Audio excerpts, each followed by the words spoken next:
Bismillahirrahmanirrahim. Assalamualaikum warahmatullahi wabarakatuh. Saya Muhammad Ramzi Rabbani bersama rekan saya Dini Nuri Hudaya dari program studi S1 Teknik Kimia Universitas 11 Maret. Video ini merupakan tugas UTS mata kuliah PAI dengan topik jejak-jejak hasanah Islam klasik dan pengaruhnya terhadap dunia modern. Pada video ini saya akan menjelaskan materi inti mengenai peradaban Islam klasik, sementara rekan saya Dini akan memaparkan hasil survei dan analisis studi kasus yang kami lakukan. Semoga penjelasan kami dapat memberikan gambaran tentang bagaimana peradaban Islam masa lalu memberikan pengaruh besar terhadap dunia modern saat ini. Peradaban Islam klasik dimulai pada abad ke-7 Masehi setelah turunnya wahyu pertama kepada Nabi Muhammad SAW. Periode keemasan Islam mencapai puncaknya pada masa dinasti Abbasiyah sekitar abad ke-8 hingga ke-13 Masehi. Pada masa itu, kota Baghdad menjadi pusat ilmu pengetahuan dunia berkat berdirinya lembaga besar bernama Baitul Hikmah. Tempat ini berfungsi sebagai pusat penerjemahan, penelitian, dan pengembangan ilmu dari berbagai bangsa, mulai dari Yunani, India, hingga Persia. Peradaban Islam klasik tidak hanya melestarikan ilmu pengetahuan, tetapi juga mengembangkannya dengan cara yang luar biasa.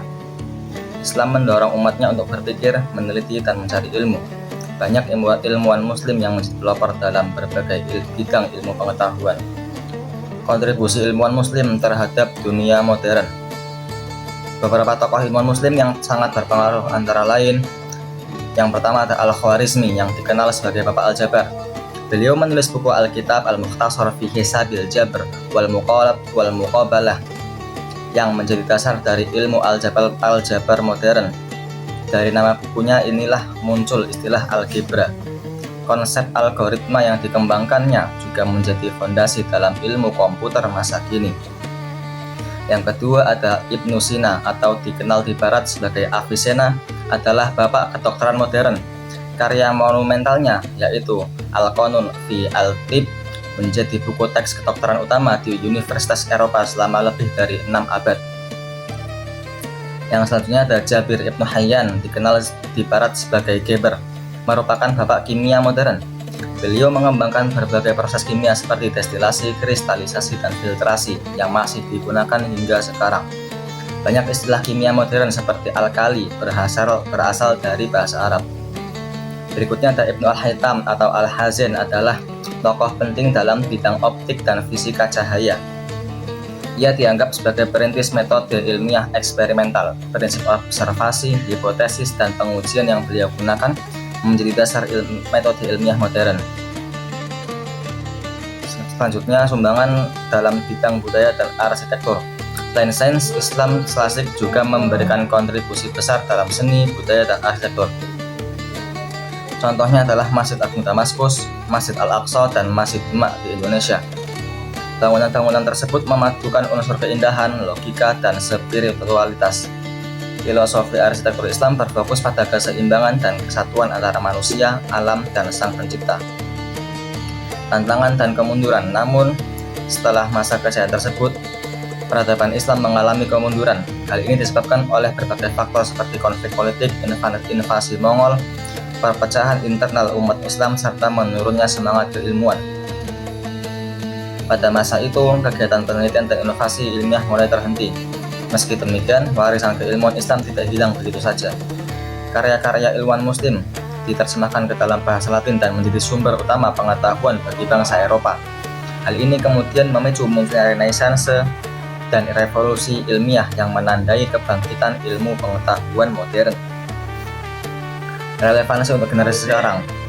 Sebagai generasi muda muslim, khususnya mahasiswa di bidang sains dan teknologi, kita memiliki tanggung jawab untuk melanjutkan semangat keilmuan Islam klasik. Artinya, kita tidak hanya menuntut ilmu untuk karir pribadi, tetapi juga untuk kemaslahatan umat. Kita harus menggabungkan akal, iman, dan etika, sebagaimana yang dicontohkan para ilmuwan muslim terdahulu. Dengan semangat ijtihad atau berpikir kritis dan itqon, yaitu bekerja tuntas, kita bisa membangun peradaban yang unggul dan bermanfaat bagi dunia. Selanjutnya, hasil survei dan analisisnya akan dijelaskan oleh rekan saya, Dini Nuri Hudaya. Sebagai bagian dari studi kasus, kami melakukan survei terhadap 13 responden mahasiswa semester 1 Prodi S1 Teknik Kimia UNS dengan tema Pengaruh Peradaban Islam terhadap Dunia Modern. Survei ini terdiri dari 4 studi kasus utama yang akan saya jelaskan satu persatu. Studi kasus pertama, pengaruh peradaban Islam terhadap dunia modern.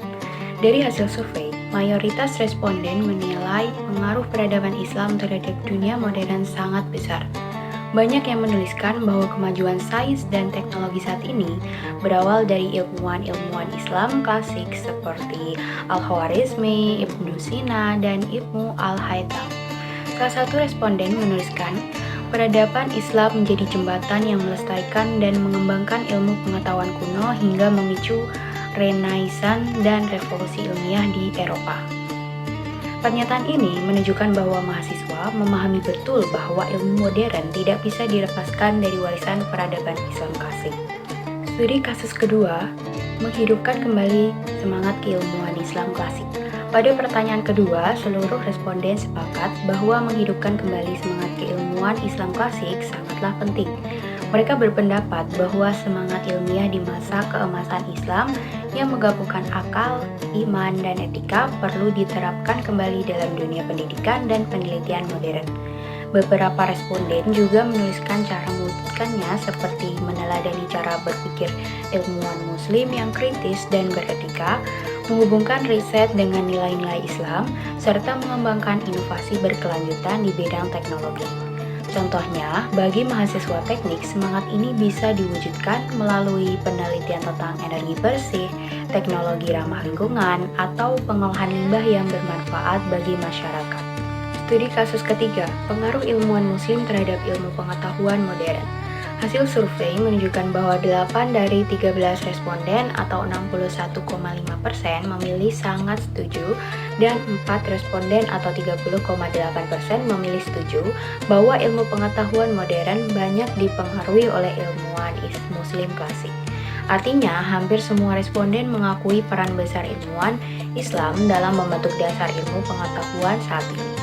Beberapa tokoh yang sering disebut antara lain yang pertama, Al-Khwarizmi, penemu aljabar dan algoritma yang menjadi dasar komputer. Yang kedua, Jabir Ibnu Hayyan, bapak kimia modern yang menemukan teknik destilasi dan kristalisasi. Kemudian yang ketiga, ilmu Al-Haytham, pelopor metode ilmiah eksperimental dalam bidang optik.